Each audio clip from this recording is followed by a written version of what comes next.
অতিথিবৃন্দের কাছে আবেদন রাখছি আইনগত বাধ্যতামূলকভাবে ডিজিটালাইজেশনের মাধ্যমে রেশন পদ্ধতি চালু করা, প্রান্তিক মানুষের বরাদ্দকে দুর্নীতি রাজনৈতিক প্রভাব মুক্ত করা, সঠিকভাবে তালিকা করা, বাজেট ঘাটতি নিরসন করা, দক্ষ ব্যবস্থাপনা তৈরি করা, সর্বোপরি স্বচ্ছতার জবাবদিহিতা নিশ্চিত করা, যেখানে ব্যক্তি সামাজিক নিরাপত্তা দুটোই বজায় থাকবে।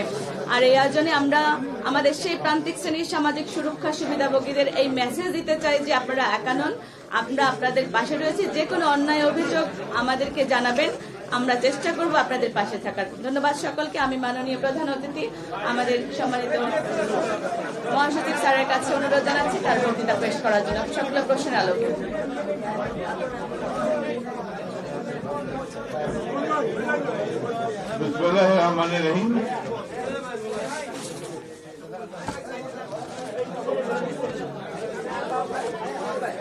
অর্পণ না জি, অর্পণ আলোক।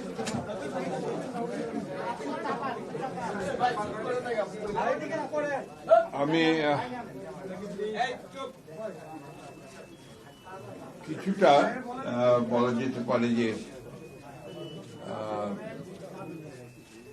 বুঝতে পারছি না যে কি দিয়ে শুরু করবো আর কি কথা বলবো। কারণ আমার কাছে মনে হচ্ছে যে বিষয়টা নিয়ে আলোচনা হচ্ছে এটা কিছুটা প্রিম্যাচিওর আলোচনা। অর্থাৎ এখন আমরা গোটা জাতি যে বিষয়টা নিয়ে অত্যন্ত বেশি আপনারা চিন্তিত আলোচনা করছি, কনসার্ন হচ্ছে যে আমাদের যে সংস্কার, রাষ্ট্র কাঠামোর যে সংস্কার, সেই সংস্কারের চূড়ান্ত পর্যায়ে আমরা এখন আসতে পারি। আবারও নির্বাচন নিয়েও আপনার একই ব্যাপার আছে এবং গোটা জাতি এখন ওই দিকেই কিছুটা আপনার মনোনিবেশ করেছে। আমি ব্যক্তিগত ভাবেও বলা যেতে পারে যে ওভারওয়েলড এই জিনিসগুলোর, এই সমস্যাগুলো নিয়ে আমার কাছে মনে হচ্ছে যে আমরা যে বিষয়গুলো নিয়ে দীর্ঘদিন কথা বলেছি, সংগ্রাম করেছি, লড়াই করেছি, এটা মুহূর্তের মধ্যে সমাধান হয়ে যাবে এটা মনে করার কোন কারণ নেই। এবং আমরা এখন যে সংস্কার, রাষ্ট্র কাঠামো সংস্কারের কথা বলছি, একই সঙ্গে যে অনেকে আমরা অর্থনৈতিক কাঠামোর কথা বলছি, সেগুলো একদিনের এই যে দীর্ঘদিনের যে সমস্ত অনাচার, অবিচার, নৈরাজ্য, দুর্নীতি, দুরাচার, সেগুলোকে কাটিয়ে একদিনে সুন্দর করে একটা রাষ্ট্র আমরা তৈরি করব, এটা মনে করার কোন কারণ আছে বলে আমি মনে করি না। আনন্দের কথা এই যে এবার একটা ছাত্র জনতার গণঅভ্যুত্থানের মধ্য দিয়ে একটা নতুন সুযোগ সৃষ্টি হয়েছে যে 52 বছরে, 53 বছরে আমরা একটা নিয়মিতভাবে, শান্তিপূর্ণভাবে ক্ষমতা হস্তান্তরের বা ক্ষমতা পরিবর্তনের বিধানই আমরা তৈরি করতে পারিনি। সেখানে আজকে এসে হঠাৎ করে এই মুহূর্তের মধ্যে আমরা সবকিছু ঠিক করে ফেলবো, এটা মনে করার কারণ হচ্ছে আমার কাছে মনে হয় না। আমরা চেষ্টা করছি, যারা রাজনীতি করছি, বিভিন্ন রাজনৈতিক দলগুলো আছে, আপনারা এখানে কথা শুনেছেন আমাদের অত্যন্ত জ্ঞানী রাজনীতিবিদদের কাছে, আমরা চেষ্টা করছি এবং এই 52 বছর ধরেই চেষ্টা করছি। বিষয়টা হচ্ছে এই যে আপনার, আমি ব্যক্তিগতভাবে যেটা মনে করি যে বিচ্ছিন্নভাবে কোনো কিছুই করা যায় না এবং জোড়া তালে দিয়েও কোনো কিছু করা যায় না। এটা আপনার সুনির্দিষ্ট চিন্তাভাবনা প্রয়োজন, সুনির্দিষ্ট লক্ষ্য প্রয়োজন, সুনির্দিষ্ট চিন্তা প্রয়োজন এবং রাজনৈতিক দল এবং রাজনৈতিক নেতা বা কর্মী তাদের অত্যন্ত সততার সঙ্গে আন্তরিকতা প্রয়োজন। এই কথাগুলো এই জন্য বলছি অত্যন্ত জোরে যে আমার কাছে মনে হয় যে বাংলাদেশের রাজনৈতিক যে সংকট, এই সংকটের মধ্যে আরেকটা কারণ হচ্ছে আপনার দুর্নীতি, ভয়াবহ দুর্নীতি। প্রতিটি ক্ষেত্রে এই যে আপনার সামাজিক সুরক্ষার কথা উঠেছে, আলোচনা হচ্ছে, এইটাতে যে চেয়ারম্যান সাহেবরা বললেন, আমি নিজেও কিন্তু আপনার অভিজ্ঞতা আছে আমার এই স্থানীয় সরকারের দায়িত্ব পালন করার।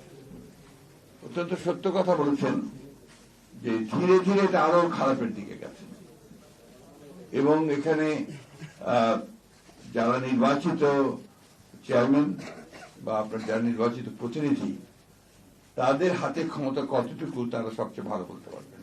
কি ছিল উপজেলা ইলেকশন হয়েছে, উপজেলা চেয়ারম্যান হয়েছে, উপজেলা চেয়ারম্যান, ভাইস চেয়ারম্যান, এদের দায়িত্ব যে কাজগুলোর সেটা সংসদ সদস্য নিয়ে নিয়েছেন, যেটা তার কাজ নয়। অর্থাৎ এটাকে সিস্টেমটাই এমন হয়েছে রাষ্ট্রের যে তাতে করে সে দখল করে নিয়েছে। এবং আপনি লক্ষ্য করে দেখবেন যে বাংলাদেশে এই যে সংসদ সদস্যদের তাদের যে ক্ষমতা আমাদের বরাবর হয়ে এসছে, সব যে দলই হোক, সেই ক্ষমতা আপনার একেবারে অমনিপোটেন্ট, সবকিছুর ওপরে। এবং আপনার যেখানে তার শুধুমাত্র আইন প্রণয়ন করার কথা, সে জায়গায় সে রাস্তার আপনার ডেভেলপমেন্ট, বাড়ির ডেভেলপমেন্ট, স্কুলের ডেভেলপমেন্ট, এমনকি আপনার গাড়ি কেনা হবে কি হবে না সেটাও তার সঙ্গেও আপনার তার জড়িত আছে। এই যে বিষয়গুলো, আমার কাছে মনে হয় যে আপনার এগুলো হঠাৎ করেই একটা বিচ্ছিন্ন ভাবে এই সুরক্ষার বিষয়ে আলোচনা করে সমাধান করা যাবে বলে আমার কাছে মনে হয় না। যেটা আমরা মনে করি, বিশ্বাস করি যে আসলে কাঠামোটা সংস্কার দরকার। যে কথা আমাদের সাকি সাহেব বলেছেন, আমাদের বাবি হাসান সাহেব বলেছেন, এটা আমি মনে প্রাণে বিশ্বাস করি যে আমাকে আগে আমার কাঠামোটাকে বদলাতে হবে, এবং সেই কাঠামোতে আমাদের এই বিষয়গুলোকে অত্যন্ত মানে গুরুত্বের সঙ্গে বিবেচনা করতে হবে। আমাদের শিক্ষক ছিলেন ডক্টর আবু মাহমুদ, অর্থনীতি পড়াতেন ঢাকা বিশ্ববিদ্যালয়ে, খুব বিখ্যাত শিক্ষক ছিলেন। তিনি মাঝে মাঝে খুব ভালো ভালো কথা বলতেন। তার মধ্যে একটা কথা তিনি বলতেন, if you plant baingan tree, do you expect oranges from there? তুমি যে বেগুন গাছ লাগাও, সেখান থেকে তুমি কমলা লেবু আশা করতে পারো না। তো আমরা লাগাবো বেগুন গাছ, আশা করবো আপনার কমলা লেবু, সেটা তো হয় না। আমাদের এই সিস্টেমটাই তাকে পরিবর্তন করতে হবে। ছাত্র জীবনের প্রথম দিকে একেবারে সে ব্রিটিশ আমলের একজন বিখ্যাত কবি, আপনারা অনেকে নাম শুনেছেন, আজকালকার ছেলেরা নিশ্চয়ই শুনেছিলেন, জানি না, সুকান্ত। তিনি বলেছিলেন যে অবাক পৃথিবী অবাক করলে তুমি, জন্মেই দেখি ক্ষুব্ধ স্বদেশ ভূমি। অবাক পৃথিবী অবাক যে বারে বার দেখি এই দেশে অন্যের মৃত্যুরই কারবার, বিরাট করে। এখনো কিন্তু সেটা অত্যন্ত মানে অ্যাপ্রোপ্রিয়েট। এটা আপনার আমরা চোখের সামনে দেখতে পাই এই বিষয়গুলো, যে আমাদের সমাজে এই যে আপনার বৈষম্য, আমাদের এই সমাজে যে আপনার শোষণ, একটা শ্রেণীকে আরেকটা শ্রেণী শোষণ করছে, সেই শোষণের মধ্য দিয়েই আপনার যেটা বলেছে সাকি, ওই কথাগুলো সত্য কথা। এই জন্যে আমার কাছে মনে হয় যে আমাদের এখন যে সুযোগটা সামনে এসছে, এই সুযোগটা আমরা যদি ভালোভাবে কাজে লাগাতে পারি এবং একটা বৈষম্যহীন একটা সমাজের কাছাকাছিও নিয়ে যেতে পারি, তাহলে হয়তো বা এই যে আপনার আমাদের যে আপনার অভ্যুত্থান হলো, সেই অভ্যুত্থানটার কিছুটা মূল্য হয়তো আমরা পাবো, এবং আমাদের ছেলেরা যে প্রাণ দিল সেটারও কিছুটা হয়তো আমরা মূল্যায়ন করতে পারবো। স্যার, আমাদের সব আলোচককে কিন্তু একটা বিষয়ের উপরে গুরুত্ব দিয়েছেন, সেটা হলো শিক্ষা। শিক্ষার উপর আমি বলছি এটা কোনোটাই বিচ্ছিন্ন না। শিক্ষা, স্বাস্থ্য, মানুষের চাকুরি, কর্মসংস্থান, উৎপাদন, কৃষি, সবকিছু নির্ভর করছে তার রাষ্ট্র কাঠামোর উপরে। সবকিছু নির্ভর করছে যে কাদেরকে জনগণ নির্বাচিত করছে। সবকিছু নির্ভর করছে যে যারা নির্বাচিত হয়ে ক্ষমতা যাচ্ছে তারা কিভাবে সেই দেশটাকে পরিচালনা করছে। আওয়ামী লীগকে তো ভোট দিয়েছিল, তাই না? একেবারে প্রথমে 2008 সালে ভোটই তো দিয়েছিল। সেই আওয়ামী লীগ গত 15 বছরে এই দেশকে সর্বশান্ত করে দিয়েছে, একেবারে তার বলা যায় যে ভূমিধস করে দিয়েছে। সেই জায়গায় এখান থেকে আবার 1 বছরে 1.5 বছরের মধ্যে আপনি সবকিছু ঠিক করে ফেলবেন, এটা মনে করার কোনো কারণ নেই। আর সামাজিক সুরক্ষা কার? নাগরিকের তো, মানুষের তো। সেটা আপনার বিধবাই হোক আর সেটা আপনার কম পয়সার বয়স্কই হোক, সবকিছু সেটাও নির্ভর করছে তার কাঠামোর উপরে, তার ব্যবস্থার উপরে। আজকে আমাদের সবকিছুই আপনার নির্ধারণ করে আমলারাই নির্ধারণ করে সবকিছু, এবং সেখান থেকে আপনার সবকিছু নেমে আসে। এবং আপনি খেয়াল করে দেখবেন, আমার কাছে খুব অবাক লাগে যে একজন স্কুল শিক্ষক, তার সমস্যার সমাধান করতে হলে তাকে ঢাকায় আসতে হয়, সেন্ট্রালে আসতে হয়, যে তার তো কোনো প্রয়োজন নেই। আমার যে জেলাতেই সেটা যথেষ্ট তার সমাধান করে। কিন্তু ওই সিস্টেম যদি সেন্ট্রালে না আসে তাহলে ঘুষটা আসবে কোথেকে? এগুলো হচ্ছে বাস্তবতা। শুনতে খারাপ লাগবে, বাট দ্যাটস দ্য ট্রুথ। ইউনিভার্সিটিতে শিক্ষকদের আপনার নিয়োগ হয় ঘুষ দিয়ে, স্কুলের শিক্ষকদের নিয়োগ হয় ঘুষ দিয়ে, নার্সদের নিয়োগ হয় আপনার ঘুষ দিয়ে।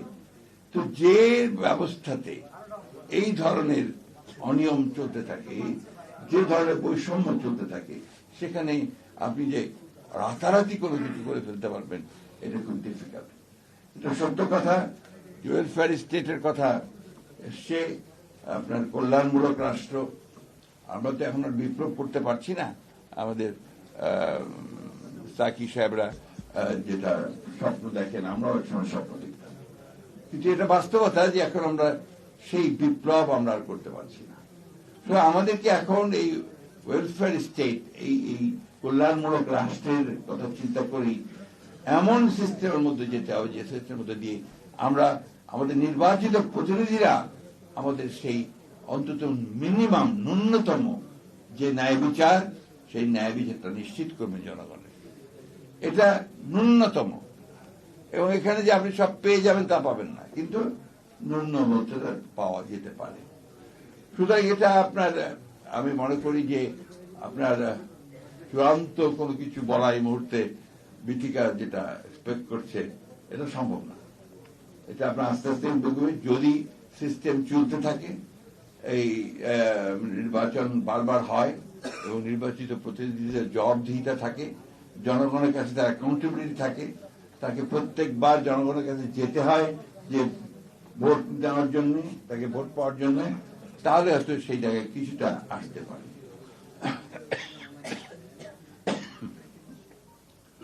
আমরা তো যেই মাত্র আপনার আমাদের শেষ হয়েছে আপনার এই গণ অভ্যুত্থান, তারপরে যখনই আমরা আপনার নতুন করে রাষ্ট্র কাঠামো পরিবর্তন সংস্কার শুরু করেছি, তখনই তো আপনার বিবাদ শুরু করেছি, তর্ক বিতর্ক শুরু করছি। ভালো কথা, তর্ক বিতর্ক হবে গণতান্ত্রিক পদ্ধতি। এমন জায়গায় যাচ্ছি মাঝে মাঝে যে জায়গায় গিয়ে হতাশা এসে যায়। আমাকে সাকি সাহেব বারবার বলছেন যে এমন কিছু বলবেন না যেটাতে হতাশা আছে। আমি হতাশাবাদী লোক কখনোই ছিলাম না, আমি হতাশাবাদী হতেও চাই না, কিন্তু এটা তো সত্য কথা যে হতে হচ্ছে। আমি যখন একটা প্রগতিবাদী সমাজ দেখতে চাই, আমি যখন একটা মানুষের অধিকারকে প্রতিষ্ঠা করবার জন্য আপনার একটা সুষ্ঠু ব্যবস্থা চাই, আমি যখন আপনার জনগণের যে বৈষম্য কমিয়ে আনতে চাই, তার আর্থিক বৈশিষ্ট্য বৈষম্য সবকে কমিয়ে আনতে চাই, তখন যদি আমি দেখি যে সম্পূর্ণ ভিন্নভাবে ভিন্ন চিন্তা করা হচ্ছে এবং সেটাকে ডাইভার্ট করার চিন্তা করছে মানুষের চিন্তা ভাবনাগুলোকে, এবং একটা উগ্রবাদ ছড়িয়ে দেওয়ার চেষ্টা করা হচ্ছে, তখন তো হতাশা আসবেই। আমাদের যেটা আমি মনে করি যে দায়িত্ব আমাদের, যারা আমরা লড়াই করেছি, লড়াই করছি, করে চলেছি, আমাদের দায়িত্ব হবে সত্যিকার অর্থেই জনগণের জন্য যেন আমরা আপনার, জনগণ কথাটা আমার কিছু খুব ভেগ মনে হয়, কারণ কোন জনগণ, কারা? সেটা কি আপনার সালমান রহমান, নাকি আপনার কি সালাম, নাকি আপনার আমাদের করিমউদ্দিন সলিমউদ্দিন, তাই না? তো এখানে ওই জায়গাগুলোতে আমাদের আসতে হবে, আলোচনা করতে। আমাদের এখানে একজন বিজ্ঞ অর্থনীতিবিদ আছেন, তিনি কথা বলেছেন। বাস্তবতার প্রেক্ষিতে এই চেয়ারম্যান সাহেবরা যে কথা বললেন, সাধারণ মানুষরা যে কথা বলছে, ওই যে রিক্সাওয়ালা ভাইরা যারা প্রাণ দিয়েছে এইবার যুদ্ধে, যারা আপনার এই যে চালায়, রিক্সা চালায়, রাস্তায় দাঁড়িয়ে দুটো কথা বলে, তাদের কথাবার্তা শুনে যখন জনপ্রতিনিধিরা সত্যিকার অর্থেই জনগণের সমস্যার সমাধান করার জন্য আন্তরিক হবেন, আমি কিন্তু বলছি না যে পারবেন, আন্তরিক হবেন, সততার সঙ্গে করবেন, তখনই হয়তো আমরা কিছুটা ভালো পথ দেখতে পাবো। আমি কোন তাত্ত্বিক আলোচনায় গেলাম না। আমাদের বিচিকা যে টু দি পয়েন্ট যে অ্যান্সার গুলো চেয়েছে, সে উত্তর দেওয়ার কোন অবকাশ আছে বলে আমি মনে করি না। এটা আমার সিস্টেমের উপর নির্ভর করবে। আমি যদি একটা জনপ্রতিনিধিত্বমূলক সরকার গঠন করতে পারি, আমি যদি একটা সুষ্ঠু নির্বাচন করতে পারি, সুষ্ঠু নির্বাচন করে আমি যদি ইউনিয়ন পরিষদ, উপজেলা পরিষদ, পার্লামেন্ট গঠন করতে পারি, তাহলে সেখানে আমি জনগণের কাছে জবাবদিহিতামূলক একটা ব্যবস্থা তৈরি করতে পারবো। সেটাই হবে আমাদের, আমি মনে করি আপাতত এটা একটা ভালো পথ বেরোবে, যেখানে আমি হয়তো কিছুটা সমস্যার সমাধান করতে পারবো। শিক্ষা শেষ, শিক্ষা ব্যবস্থা শেষ করে দিয়েছে, স্বাস্থ্য শেষ হয়ে গেছে। সেগুলোকে আপনাকে আবার নতুন করে গড়ে তোলার জন্য তো মানুষ লাগবে, সেই মানুষগুলো তো তৈরি করতে হবে আপনাকে। আজকে দুর্ভাগ্যজনক ভাবে, আমি আমার অভিজ্ঞতা থেকে বলছি আপনাকে, আপনি সেক্রেটারিয়েটে যাবেন, আমার জানি এরপরে আমার অনেক কথা বলবেন, সেক্রেটারিয়েটে গেলে ওই যে আমলারা বসে আছে, তারাই সবকিছু নির্ধারণ করেন। আমাদের উপদেষ্টা যারা দায়িত্ব পালন করছেন এখন, অনেক ক্ষেত্রে তারা অসহায়, অনেক ক্ষেত্রে তারা অসহায়। তারপরেও আমরা আশা করি যে তারা এতদিন যে চেষ্টা করেছেন, সেই চেষ্টাটা নিয়ে যারা সংস্কারের এই কমিশনগুলো আছে, তারা সবাই মিলে, আমরা সবাই মিলে একটা শুরু করতে পারি, যে শুরুটা যে আমরা একটা ভবিষ্যৎ, একটা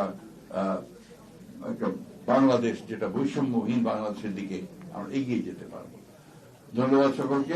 আপনাকে একটা প্রশ্ন করি, আমরা দেখেছি যে সরকারি প্রতিষ্ঠানের নিরাপত্তা কর্মী, প্রহরী, পরিচ্ছন্নতা কর্মী, আয়া, পল্লী বিদ্যুতের লাইনম্যান, ঢাকা ওয়াসার অপারেটর, টেস্কো ডিপিটিসির মিটার রিডার, এই পদগুলো নিয়ে বিশৃঙ্খলা সৃষ্টি হয়। দেখা যাচ্ছে যে তারা এই পদগুলোর জন্য কেউ তার মায়ের গহনা বিক্রি করেছে, পরিবারের গহনা বিক্রি করেছে, জমি বিক্রি করেছে, কিংবা গরু বিক্রি করে পদগুলো তারা 2-3 লাখ টাকা ঘুষ দিয়ে নিয়েছে।